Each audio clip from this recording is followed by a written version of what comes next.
Nagsanib puwersa ang apat na pinakamalalaking partido sa BARM para buuin ang isang koalisyon. Paghahanda nila yan bago ang parliamentary election sa susunod na taon. Nasa frontline ng balitang yan si Marian Enriquez.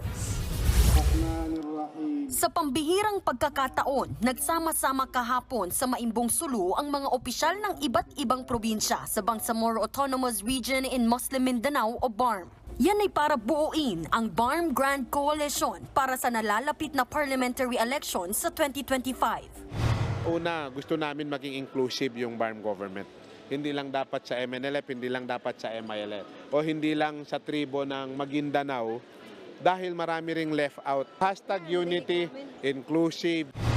Sa binuong koalisyon, magkakasama ng apat na malalaking partido. Kabilang dyan ang Al-Ittihad mula sa Maguindanao, SIAP o Serbisyong Inklusibo Alyansang Progresibo ng Lanao del Sur, sa Laam na partido ng Sulu at ang partido ng Basilan na Bangsamoro People Party.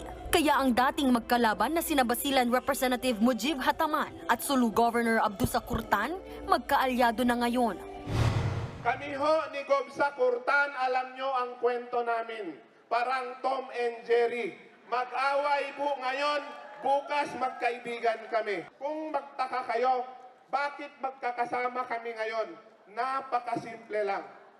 Dahil ang BARM ngayon ay hindi BARM ng lahat.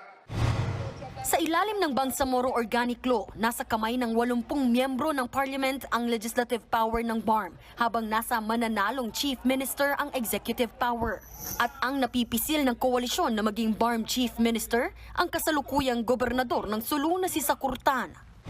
Yung mga lahat ng mga partido na dapat maglaban-laban ay nagkakaisa. Pare-pareho ang laban dito at hindi lamang yung mga governors, congressmen, kung hindi, pati yung mga MNLF, the Moro National Liberation Front. Suportado naman ni Lanao del Sur Governor Mamintal Bombit Adyong at Maguindanao del Sur Governor Mariam Mangudadato ang koalisyon. Sa May 2025, kasabay ng midterm elections, gaganapin ang kauna-unahang BARM parliamentary elections. Malaking bagay daw ito para sa mga mamamayan ng BARM region na mabigyan sila ng karapatang pumili at bumoto ng mga leader na nais nilang iluklok matapos ang 6 na taong pamumuno ng mga inappoint sa pwesto. Tiniyak naman ng COMELEC na tuloy na ang BARM parliamentary elections sa susunod na taon.